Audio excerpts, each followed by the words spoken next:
This is my Super friend fun. Madi. Madi is like a rock star, to be very clear. We go way back, like my 20 gosh. years. When I was here 2 weeks ago, Yes.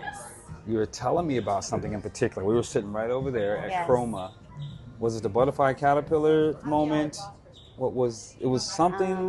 Do you remember? We talked about the cottage. It's the Yes, cottage. it's the cottage. Yeah. Yo, when y'all hear about the cottage, it's a game changer. Yeah. Yeah, so tell us about Want to the get cottage into again. it? Yeah. Okay. So initially, I believe I was talking to a therapist who Okay. Yes. doing like I was trying to do inner child healing, really trying to understand what it was, and coming from a place of really disliking myself in such a way that I would go so far as to say I despised and hated myself, which is sad. Can I ask questions along the way? Yeah, absolutely. What do you think led to the point, and then you don't have to go deep or whatever shows up for you, what do you think led to the point of, you're like, no, it was like despise? Because you're not the only person that have feels that. That's why I'm curious for you. Yeah.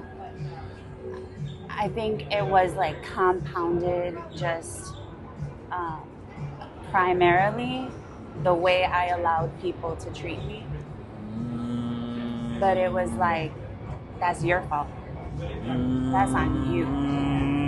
Yeah. So they treated me that way, but I didn't defend, I didn't fight, I didn't say no, I didn't have boundaries. I didn't know what boundaries were.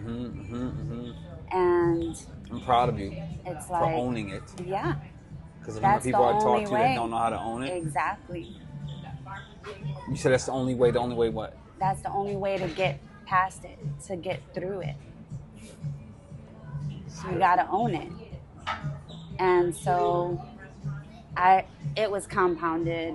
You let people treat you like shit. You don't defend yourself. You're not even happy. You're not even doing the things you want to do in your life. It was just this hatred for that girl, who she was. Like, who are you even? What are you doing? Yeah. What are you doing? This isn't even your life. You're not living your life. Yeah. Yeah. So, therapist is telling me this is inner child stuff, and I'm like, what? What does that mean? Is this like when they say, forgive me, I'm curious because this is live. This ain't for this. This is live. Yeah, no, for sure. Is this because the phrase I used to always hear is, Marquise, you just got to get out of your own way. Is it? See, the problem is, it's not you that's in your way, but there's a little Marquise inside there, and he is blocking. He is like, yo, I will not be ignored. You're not going anywhere until you deal with me. So it is a similar, it's relationship. You, but it's, think about that little kid That's good. I haven't heard in a long time, thank God, and I feel like I've also done like a lot of inner work too, right? Okay. Yeah. I just need to know that. As I listen to you, I was like, I wonder, like that's what I was struggling with, but I didn't understand it in that time. What it was called, what they were referring to. Yeah. Okay. Yeah, for sure. So the therapist was telling you about that. I started reading some books, started to try to understand inner child, and for me, looking back, I was like, okay, my inner child, she's like 8. I know that's the one. Like, I don't remember a whole lot of my childhood. Blocked completely. Have no clue. Understood. Some deeper traumas than I'm probably ready to go to now.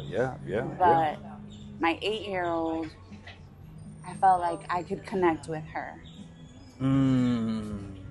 You said you felt like that's the one you could relate to. I feel like that's a world right there. Yeah. Because how many of us,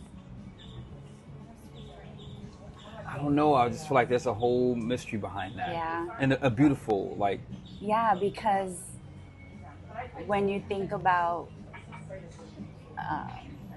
some of the deeper, feeling unloved as a kid, or feeling unimportant. Those are things I felt as a kid. And maybe my 5-year-old, maybe 4, maybe 6, but Sure. my 8 just felt like I remember her better. I remember some of the things she struggled with. I remember some of those feelings. They're like fresh. And so it was like, okay, if I'm gonna inner child work, it'll be her. Like Let's start here. That's the picture I have in my head of who I'm talking to, right? Yeah, yeah. And then that's interesting. So this is interesting because as people do listen to this, I love that you said you like created a picture of who you were talking to, an identity versus. Because sometimes I don't know if people, when we say look within, I don't know if we're clear enough with people to give them something that they can relate to. So, and the way you describe that. And y'all might just think I'm crazy, but I'm very visual. So for me, it has to be very clear. It has to be clear. I see in my head the girl that I'm talking to. Okay. And I also talk to her as a separate person. So I'm having a conversation with her, and I had to do it that way. No, it's cool. That's how it worked for me, and it's working for me, and it's working in such a beautiful way that I look forward to it. When I'm struggling. So this is an ongoing practice. Oh, just want to make sure I get that out. Yeah. So I told you this weekend was hard for me. Yeah. So I already know I'm having conversations, and I've progressed from my 8-year-old to a teenage version. You're gonna have to break that down. Yeah. When you hit me with that a couple weeks ago, I was like, wait, what? Because brilliant. It's like it's so deep, it's so much. But okay, so you met your 8-year-old. So you chose that's the one you can envision. Yes. Okay.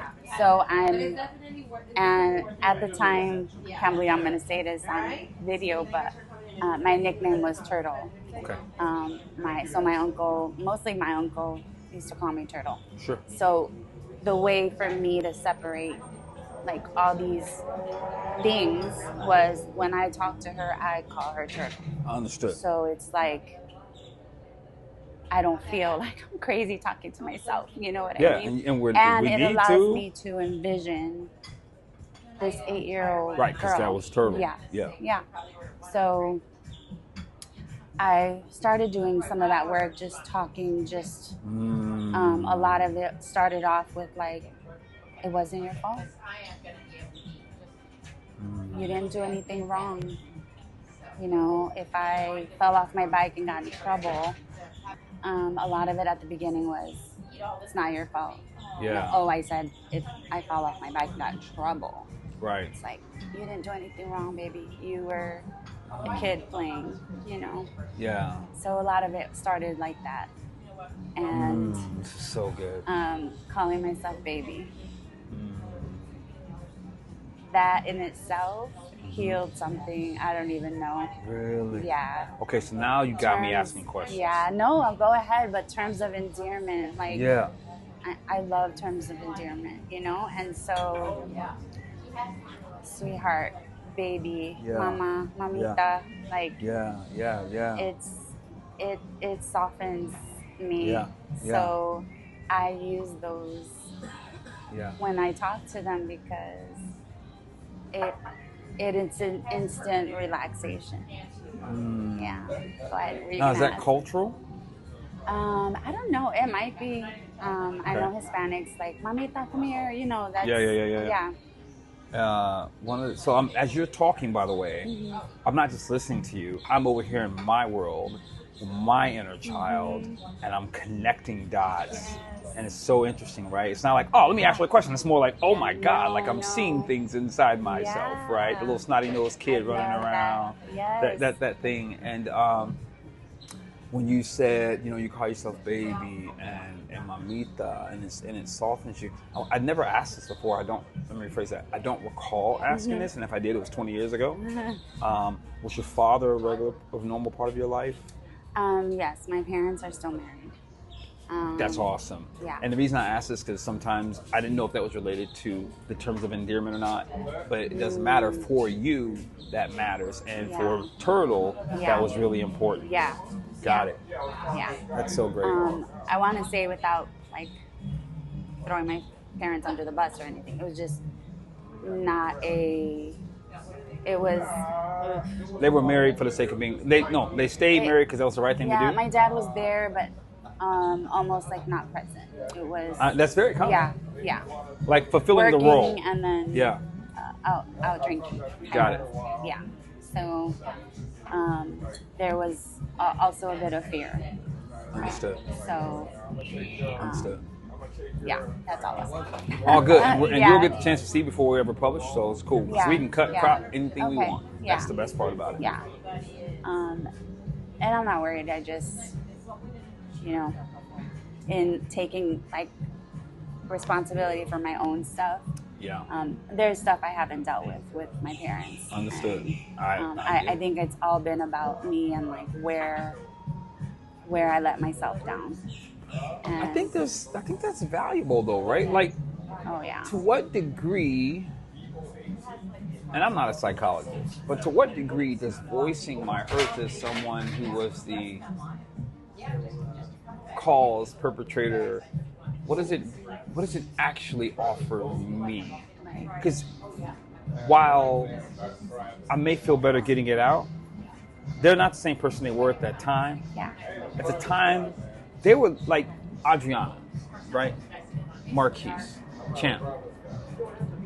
We were doing the best we knew how to do at that time. Right.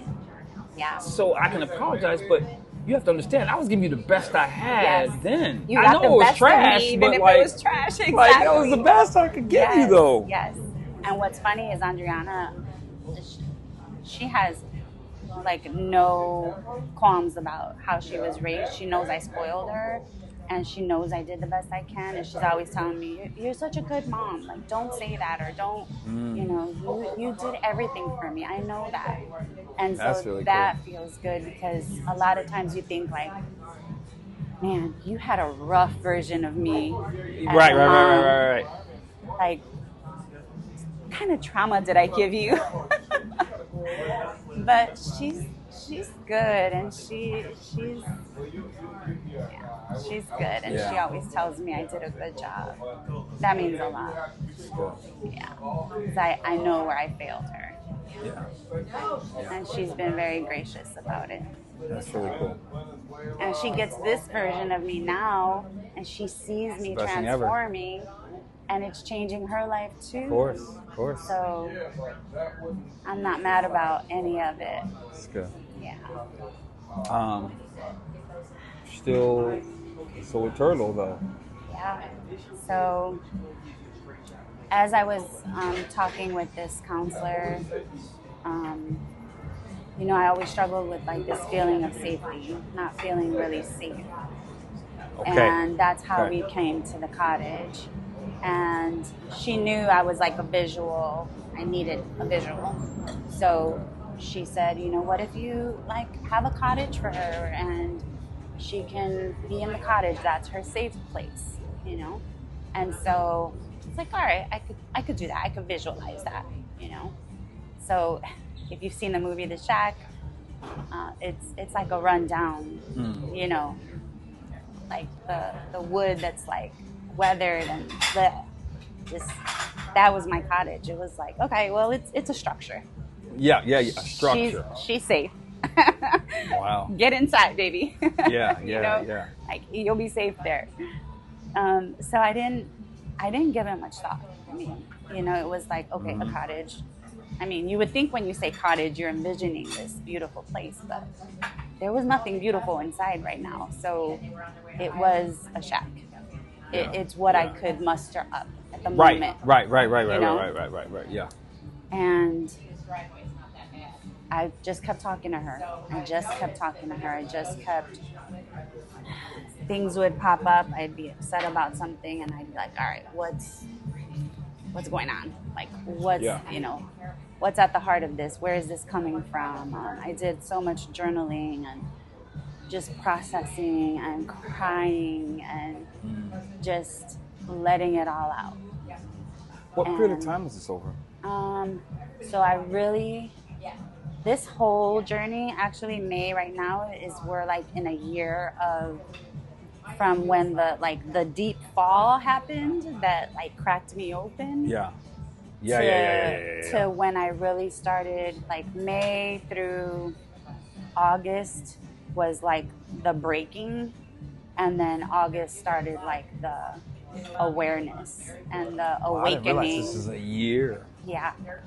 The So levels of depth. August really started with the kind of taking some of that power back and really doing the deep stuff. Yeah. You know, we're talking a year from the breaking, and then like August will be a year from really the beginning of the journey to healing. So and it's like I said, this weekend here I'm walking around like I'm in such a good place, and bam, it's like, what'd you say? You're not quite that healed. Let me knock you down a minute. So I had a rough weekend, but like I said, worked it out at the gym, knowing what to do, knowing who to talk to. Now, was this a turtle conversation? It wasn't. Okay, so you can't shift yet. I know. You gotta give them a little more about turtle and how that yeah. transformed. Because I remember you told me about when you came back and you observed where a turtle was. Yeah. So continued the healing with turtle, and feel free to eat in between. We'll chop. At some point, I felt like I was in a really good place with her. Like we were vibing. We were just hanging out. What kinds of conversations were you having her that led to that?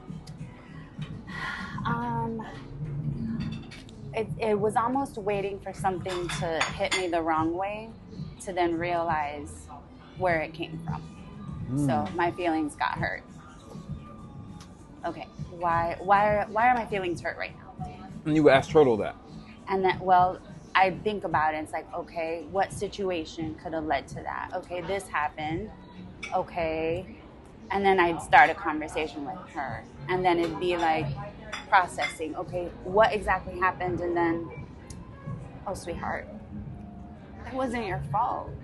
You know, that's something, this happened, and we didn't know how to deal with it at the time, and we dealt with it wrong, and whatever the situation is, right? Yeah. And so some of these happened in the bathroom mirror because I needed to look myself in the face. And another huge part of this healing was being able to look at myself and say, I love you. And it wasn't, I love you and walk away. It was like, get close to the mirror. I see inside my pupils. I love you. And I can tell that I meant it. You can see that written all over. I mean, my face gives everything away anyway, but I could see that I meant it. How did you know you needed that? Because in the beginning, I despised myself. I didn't even like who I was. I couldn't stand the body I was in. I knew I was being unhealthy. I was unhappy.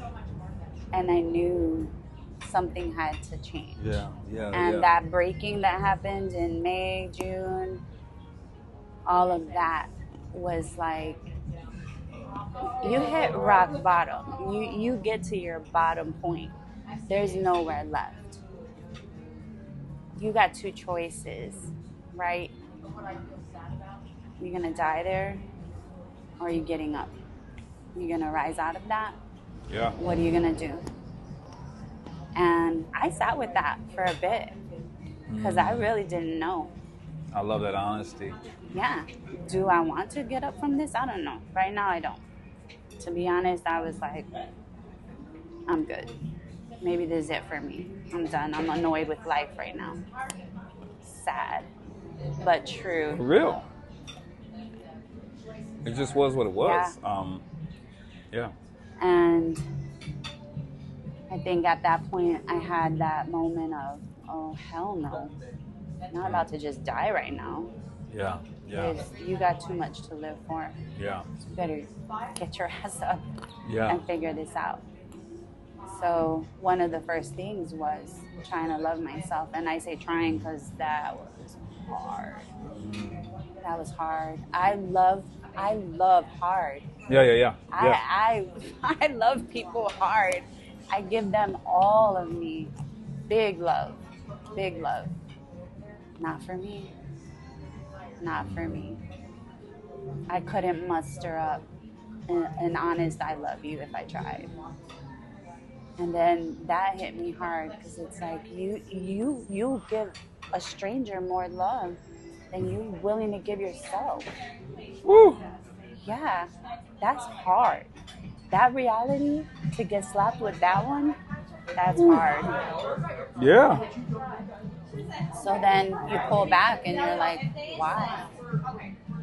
Why? Who are you? Like, let's scratch the surface and get inside. Who are you? And I sat in the mirror trying to say I love you with honesty a lot of times. How did you get to a point that you knew you needed to say it? When did that, like, what brought that about? A lot of things I was seeing, like TikTok is just was such an education for me, and I got diagnosed with ADHD, and so I was trying to figure that out so I think a lot of things I was seeing and hearing kept talking about self-love. It's good. It's good. And at first I was just like, whatever. Like, yeah, I know. Were you like, I know I love me, or were you like avoiding? Avoiding. Yeah. It's like, I know that needs to happen, but I'm not sure how to get there. Is this pickle for you or for me? You can have it out. Yeah. I normally don't care, but today I'm like, that pickle sounds good. Please do. So I tried to find other things that meant self-love. I bought myself, an outfit. Okay. I got my hair done. Like, that's self-care. That's not self-love. That's good. Yeah. So it's like looking for excuses, right? Well, I did this. It's like, okay, but let's get real. So for me, it was, can I look myself in the face and say I love myself? But can I see it too? Not just hear the words, because the words don't mean anything if there's no emotion attached to it. And so I would look in the mirror, and I mean, honestly, at the beginning, I couldn't even look at myself in the mirror. It was like, look, and then, exit bathroom. Like, I don't want to deal with that right now. Brush your teeth with your head down. Yeah, for sure. Wow. Yeah. Can't say I've never experienced it. I'm just interested in hearing it come out around someone. Yeah. So I got to that point of, now I did do something for myself. I took myself on a date. That took me a long time. Yeah. And I was really excited about it. It's sort of the beginning of when I started to post on Instagram. And I made a reservation for one. I remember you talking about this. Yes. Yeah. I made a reservation for one. I bought myself a dress. I started remembering things that I loved. Music, dancing, dresses. I never was a makeup person. I'm like a lipstick and mascara. You don't even need makeup, though. So for me, lipstick and mascara was like, I put makeup on, Yeah. So I started doing that. I made this date. I was really excited. I called an Uber because I wanted a drink and I didn't want to worry about driving. So, and I also, and not for nothing, I didn't want to drive. I wanted somebody to drive me, even if it was an Uber, I thought about asking the Uber driver to come open the door for me, but I didn't. That was safe. I love doors being opened for me. You know, it's like such a. It's not that it's a weird thing. It's like such a thing I'm stuck on. Like, I want someone to open the door for me, and I know we're in a time where women are like, I'm independent, blah blah blah. Great, I'm super hyper independent. I would like a man to open the door for me. I get it. Switching when you're walking on the outside of the sidewalk, which you do so beautifully. Thank you. It's a must. And I'm like, is this a Chicago thing? Because not all guys do that. If I'm walking with someone, yes, I want you on the street side. That's protection. I like that stuff. I get that. Yeah. So my date was incredible. I went to this restaurant. So cool. Wait, you said your date was incredible. Yes. I love that. Yes. How did you have to get? Did it take a lot for you to get present, or you had already established being present before? Oh, I established being present before. I treated myself like royalty that day. I got dressed, perfume, and everything. Got in my Uber. I took selfies, which was already out of my comfort zone at the time. I didn't want to be in pictures. I went for a long time without taking pictures and being in pictures. So I did selfies. That was like my commitment to myself. Like, I'm really gonna do this. I'm gonna document. I'm gonna take selfies. Yeah. If you look at my Instagram, it's full of selfies because I know, really right in front of the camera. I'm trying to be present with my healing and look at myself and look at the changes.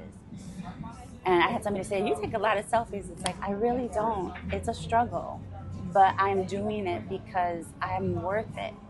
I'm worth seeing that. I'm worth seeing the progress and the changes. And sharing my story. Just the other day, I put Saturday, that vulnerable post, like, having a struggle. And I got at least 3 messages of people like, thank you for sharing that. I needed that too. And you just don't know who you're impacting. It could have been one person, I would have been elated, but it was 3. I was just blown away. And that doesn't seem like a lot, but even one is a lot to impact somebody. A buddy of mine said, and please eat, a buddy of mine said, dude, we got this stuff so twisted. He said, if all you get is 15 likes, you act like it's nothing. He said, imagine walking into the middle of a mall or a park and 15 people start clapping for you. Our perspective is so twisted. And every time I post it and I walk away. I'm not checking who liked it, who commented. I do check who commented so I could reply, but I'm not focused on the number. I'm not focused on, oh, nobody liked it, nobody saw it, nobody said anything. It's out there because somebody needs it, and it could be in 2 years. Right. That's the thing. You gotta be comfortable with that. Yeah, it could be in 2 years that somebody says, oh my God, this found me today and I needed it. Yes, thank you. I'm glad it was there for you. Because it was there for me when I needed it. So my date was great. It was incredible. I took a book with me. I read. I think I had 3 drinks, possibly. Trying to get you tipsy. Which is more than I would ever drink ever. I'm like a 1 drink, you know?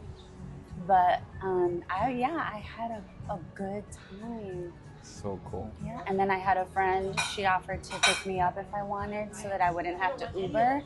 And I'm like, if you're serious, I'm taking you up on this. She said, yep, absolutely. And she lives right in my neighborhood. Yeah. So she picked me up and dropped me off. That's so And cool. that, I think, was the beginning of understanding self-love. And I kept trying to go back to the mirror and eventually I actually was listening to I recorded my messages to myself. We've talked about that. So, say more. Why do you do that? I journal a lot. I'm a writer, so I've been journaling and sometimes I needed to get something out quicker. And I started recording. But then I found that I was doing these recordings, and when I listened back to them, something was happening inside. It was the softness of the voice I was hearing. It was the love I was hearing come through the message. It was a positive word. It was, I started marking them, like, talk to me, and the time of the message that like little profound moments started coming out, like when we were talking, but I was talking to myself, and then hearing it back going, oh wow, I don't remember saying that, but I needed that right now. And so then it became like an obsession. I started just recording how I was feeling, and then something switches, and I give myself this word that I'm just blown away by, and go back to hear it later. And like we've talked about, higher self and all that. Yeah. So all the world. Yeah. Good. Some of these messages were just encouraging. You know, I was going through a struggle, and I talked myself into, you're okay, you're safe, you're doing the right thing, you didn't do anything wrong, you have these big feelings, you're such a softie, I love you so much. They turn into that. And then I always would close it out by like, all right, I have to go. I love you so much. Give yourself a hug. I'm hugging you right now. And so when I'd hear it back, I'd stop what I was doing and I'd hug myself. It was like, I don't know. It's so special. It just became so special for me. You know, Mari, I think everybody's got to be able to relate to this, first of all, because the opposite we can all relate to, talking that crap to ourselves. Yes. And that was my whole life. And we don't think anything's wrong with that. We should find that far more weird than we do talking about how much we love ourselves. Yes. I don't know when it happened for me. I started out with me hating my voice. Really? I hated how I sounded on recorded. It was the most weirdest, uncomfortable. I didn't sound like me to me. Wow. And in the last 10 years, something happened. I can't tell you what it is, boy. I love me some me. I love my voice. Yes. I have to get other people to edit because I'm in love with myself a little bit. And none of it's egotistical. It's like acceptance. But I remember I hated how I sounded. No, you can't listen to that. Now I'm like, what you say that again. Boy, that's some good stuff, right? Like it's so beautiful that if I'm doing a voiceover, I just have to get other people to listen because I love how I sound talking that talk to myself. For you. Yes. You know, and I don't remember when it started, but sometime in the last 8 to 10 years, and it's wonderful. It's wonderful. It's wonderful. Yes. Yeah, so I get it. So what happened recently was, so I had decided throughout this healing, I only speak love to myself. Only. I will not decided. Yes, it was a clear decision. Girl, you will not speak unkindly to yourself ever again. And there was a period at the end of that sentence. So recently, I was driving, recording myself talking. And so I'm going to say in that moment, I had no awareness of my tone. Okay? So that night, I was listening back to the recording. Yeah. And I heard myself, and then I was like, the tone's a little sharp, you know? And then immediately, there was this softness. That kicked in? It was like I realized it subconsciously and dropped into the softest, most loving mom voice you could muster. That's good. And I heard it in the recording, and I just started bawling. I was like, you caught yourself. You knew you were about to go down the wrong path in speaking to yourself, and you caught it and you changed it in the moment. So much so that I didn't realize it happened until I heard it back. And it just made me cry. Was your mom's voice growing up that of the soft lovingness, or was it more judgmental and brash? It was judgmental and brash.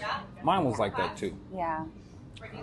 And I wonder if that, I was just wondering if that psychologically feeds into How we speak to ourselves. Yeah, I'm thinking of a friend right now. I heard her say about herself one day, and it was like, "You're so stupid. I just can't." And I was just like, I never heard her say that before. And it was out of nowhere, and I was like,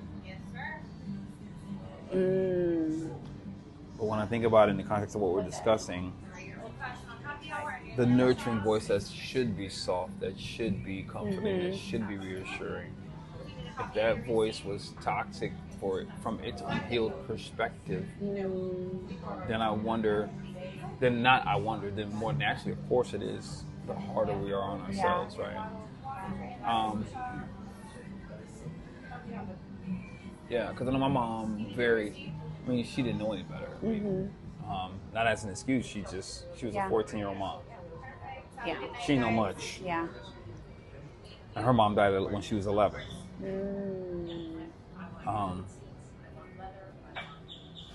Our parents definitely did the best they could. Without a They doubt. grew up in a I was still way jacked up because different, of it, but yeah. in a way different generation Yeah, they did. than, Yeah. Less skills. yeah, That's all. yeah. That's what, like when you said TikTok earlier, I'm like, social media has so much good. Yeah. And you said TikTok with education. Yeah. Yeah. I learned a lot. Yeah. So, back to the cottage, because Turtle did get to a place of safety, but not just in the cottage. It was our day-to-day. I could tell she was this happy kid, And I think about how, if I had an 8-year-old now, how would I parent her? Because it would be different than how I raised Andriana. That's true. I had way different stressors. She worked out today. I got to make sure she eats and don't pass out on this floor. Yes, I'm good. So this girl was happy. This girl was thriving. And, it'd been months. I hadn't really thought honestly about the cottage. And all you've done in that time is just talk to her on a regular basis. And work through whatever me currently was going through, tracing it backwards. Okay, that's what I was waiting to hear. Yeah. Because that's a big deal. Like, were you just talking to Turtle? No. You were looking at what you were experiencing, not as if it was now, but what was underneath it all, and where did that come from as a source, which led you back to Turtle. Got it. Yes. Y'all hear that? Methodical. That was good. And I got a shadow journal. I started, it gives you prompts, so I would, I used that too as a way to, if nothing in particular was happening in the moment, I'd open the book and then okay, they give you a prompt and it's ugh, do I want to dig into this? Sometimes I'd skip the questions and look for another one, but either way, it's okay, give me a scenario of this or that. You TV people who need drama, it sounds like a shadow journal will give you all the drama you need. Oh, for sure. It'll, say a time in your childhood when you felt unsafe or when you felt whatever, the prompt. And so now you're having to dig in. You got to get in there. So I would write out, okay, I remember this scenario, and it would give you other prompts how to answer the question. And eventually got through enough of those where I felt like she was good. She was in a better place, and I was having other issues. So I got to this place where I was like, this doesn't fit Turtle. I don't know what's happening here. And do you need to go? Because, it's 5. It's okay. We're going to go another half hour. You sure? Positive. All right. I got to this place And it's like, this isn't a turtle situation. Like, this is different. And that's when I realized I'm having like issues with boys. This is not an 8-year-old thing. I'm needing, like, where's my teenager, right? Where's the girl that started liking boys? Okay, before you go there, we're gonna save that. Only because with time that we're looking at and sorting through, you haven't described the cottage. Yes, so I'm getting to that. Okay, so okay. Yes, this is when that happened. Oh, yes, because I understand. realized, you got to go check in and figure out. Okay, yeah. I realized, okay, this isn't for Turtle.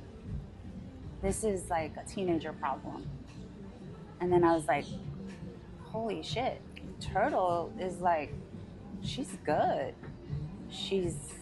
Because you were able to see something bigger. Yes. Or a deeper issue. A deeper issue. I'm like, I almost need to put her, I'm thinking right in my head, like, I need to put her, like, not away, but in a safe place and start dealing with my teenager self. And then I was like, oh, the cottage.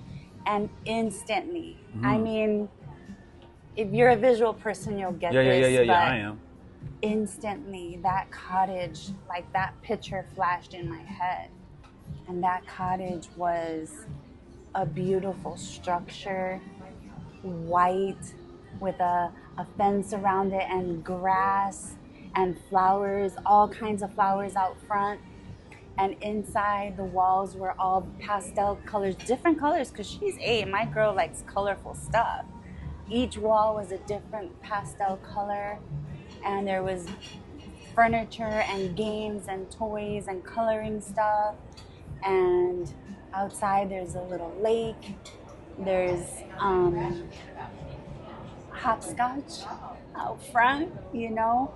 And it was like a flash of like, what? Yes, she's good. She's happy. She's still in the cottage. But that cottage is not a rundown shack. That cottage is life. It is beautiful. So interesting. I feel like I'm hearing this is what it feels like to be that we are, you know how they say we're multidimensional? It sounds like that's what was actually happening. Yeah. Like you're aligning all of your existence at each level in the now. Yeah. Yeah. So that cottage that's good. It transforms whenever we need it to. So there's a lazy river around the perimeter of it. And, you know, like we've talked about floaties and what colors they are. And hopscotch. Now, when you say these are like literal conversations that you have, or they're just thoughts that pass through it? Some of it is thoughts that I'm just like, what kind of floaty would you like? Oh yeah, pink, okay. You know, it's just in my head. But some of these are on recording. Like I knew after I had already like introduced the teenager. And what's funny is that the teenager, it's almost like she's not at the cottage. She is here and she's making her way. And as we go through the journey, she gets to the cottage. And so I had a conversation with her and Turtle I recorded it because it was like, and I would pause and I just felt like, what would they say at this moment? And then I'd respond, and it was just, I don't know. Some people probably think crazy, but it's been You're reconciling. Most beautiful healing for me. I couldn't have asked for it to be any other way. And it has transformed my day-to-day life in such a way, even with my confidence, even with how I walk through this world, you know, knowing who I am and who these girls are counting on me to be. And they're rooting for me, you know. So... so good. Yeah. It's good because this whole multidimensional thing, you know, one of my guys to connect with, he said, the Lord's Prayer was not, our Father be in heaven. The Lord's Prayer was, Father, I pray that they be one as we are. You're aligning, you're being one with yourself so that as the multidimensional individual you are, you can massively move forward versus fragmented like Tetris, a little over here, a little over there, and it can't transition until you get the alignment, and then things settle so that more can come. I don't care what they think. You are talking clear English. Thank you. Pure healing. Pure healing that comes from within, because nobody can give you what your little kid inside needed. Can't come from anyone else. No. It has to come from you. And that's what I'm saying about the necessity to blame anyone. I got it. Like, I got it. It can feel good, but is it transforming? And I don't know if it's transforming as much as what you're describing. Yeah. Because in all honesty, there's things, sometimes I think, I need to deal with this like with my parents, right? Yeah. But they're different people now. Absolutely. They're much older. I also don't feel it would be a productive... That's the part that I'm talking about. Like, can it really be productive to send me back and blame me for something I already knew I screwed up for, but I was trying to do my best, but my best was shitty, and so you want me to relive? I feel like that's not going to do anything for me. That's not going to heal me in any way. It might cause me a little more trauma in my current case, day, you know? In my case, it did cause more trauma. Yeah. Kamaz was like, what? Yeah. And I'm like, what you mean, what? But it was my story. Right. Not even if I got the details exactly right or not. I may or may have not. But it was my story, and I was trying to get her to reconcile with me about my story, and she can't. Right. So in many ways, it's unfair for me to do that to her. I just knew it wasn't anything I was excited to do or wanted to do. And I think I even asked my therapist, like, do I need to have this conversation? Like, can I just agree with myself that I understand what happened and, like, let it go? She said, like, you don't have to process anything with anyone else. It's not like mandatory for healing. Yeah, I don't think it is. I mean, I can't say it's... I'm just more like my son and I, we've had these conversations a little bit. And first time he hit me, I was like, in my feelings, like, do you want to come with me? Do you understand what I had to live through to win for you? And him and I, fortunately, we're very close, so we had to have a conversation about it. He's like, Pop, no, that's not what I was looking to do. And I'm like, whether you was or wasn't, like, yo, like, you're like bombarding me. It don't feel good, and I literally know all that I knew I gave to you. I'm sorry it wasn't enough. What do you want me to do with that? I'm reliving some smack while you think you're healing. Fortunately, him and I can talk through it, but it brought up the principle that many people talk about. I need to go back and tell my parents. Do you really, though? Right. To what end? And see, you were at a place of being able to have that conversation with him. And not even initially. Because when he introduced it, it was like, wait, bro, why are you attacking me? Right.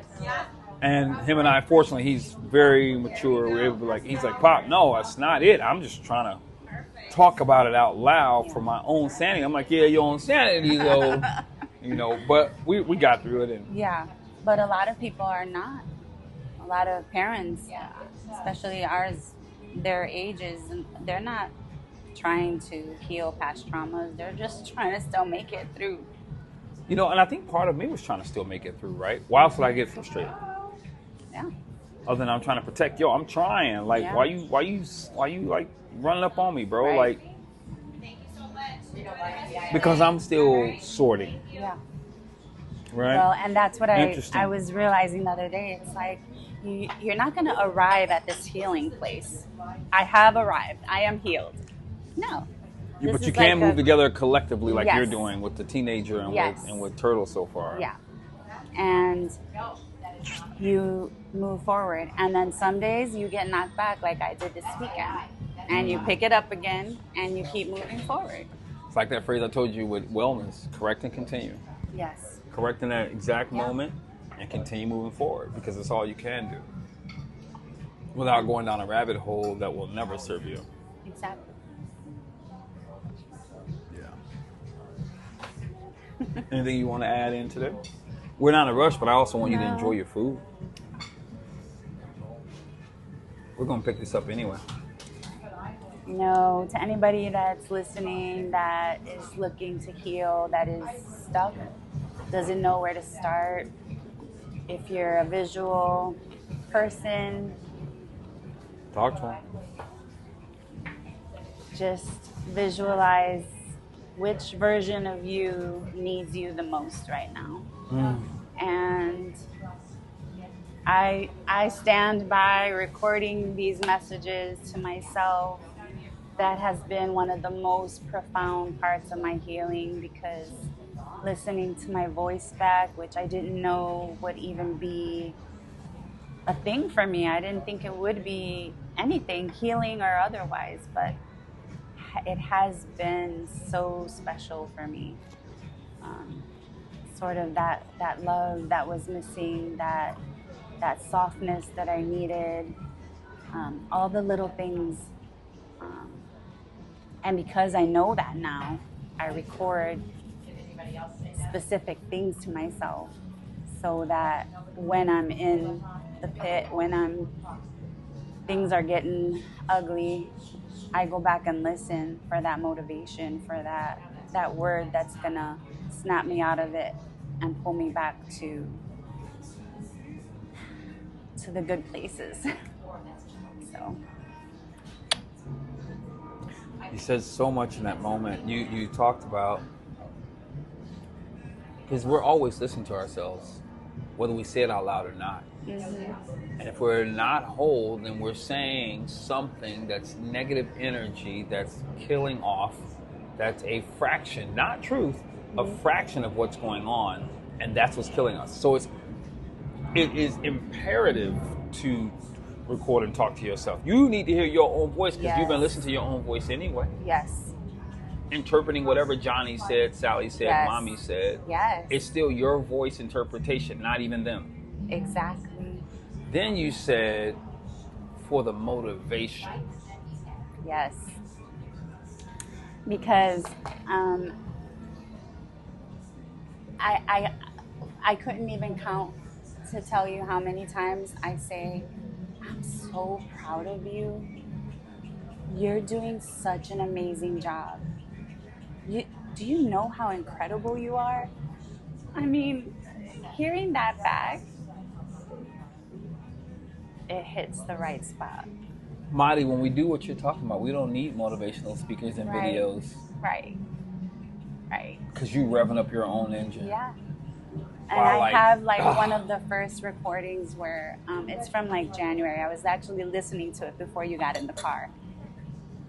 And it was one of the first times that I was like, Marty, you are amazing. And it sounds funny sometimes, but when I hear it back, I'm like, hell yeah, I am. Yes! Hell yeah, yes! I am amazing. And then I think I even said, you're just incredible. I don't know why it took me this long to realize it. This is why I do what I do on the planet, because so many people never come to this. Yeah. And when that doesn't happen, in my opinion, we're vomiting on everybody in life. Whether it's ignoring them, bursting out at them, sending energy at them, labeling them, calling them haters. Who cares about a hater? Yeah. Like, the fact that that's a vocabulary term drives me nuts. Yeah. As if they're the problem. Yes. They're not the problem. You are. You're owning a voice about you. Right. So if you're thinking out there about them, you already missed. They're not the problem. I mean, there's enough greats who've used anything they heard as fuel. They said Michael Jordan would make up stuff to fuel himself about what he thought they said so that he could fuel it into something positive. Really? Wow. Because that's how powerful we really are. Yep. I would say watch your words too. Watch your words. I said I only speak love to myself, but I catch words. I don't describe myself as, oh, that was stupid. No. I love your protection around that. Oh, so protective. So protective of this girl. So protective. Watch how you talk to me. Watch how you look at me. But she's doing it to herself. Yes. She's not lashing out at the world talking about you got to talk to me a certain way. She's doing it at home. Yes. Yeah. Only speak love. Only kindness. If something needs to be brought up, okay, you made a mistake. Mistakes are okay. I never say I'm angry. I have feelings of anger. I love but the distinction. I am not angry. I love the feelings of distinction. I am a beautiful, incredible woman. I'm not angry. Come on. I might get angry. I might have feelings of anger. I might have feelings of sadness that make me cry, and that's okay. And that's another thing. I catch myself telling myself, don't cry in the recordings. And then I'm like, no, cry. Because stuffing your feelings down is what got you here in the first place. Let it out. It's okay to cry. But don't get stuck there. Okay, cool. Yes. Don't get stuck there. Sometimes I'll literally say, you have 5 minutes to cry this out. You got 10? All right, take 10. You got 10 minutes. Cry it out. It's all right. Let it out. Scream. So good. I need the punching bag so that I can do that instead. But so yeah. Good. Anyway, more of this to come. Yeah. Eat, girl, eat. This is fun. Have you eaten? I feel like I've been doing the eating. You feel like what? Like I've been doing the eating. Girl, please. I've been doing the eating.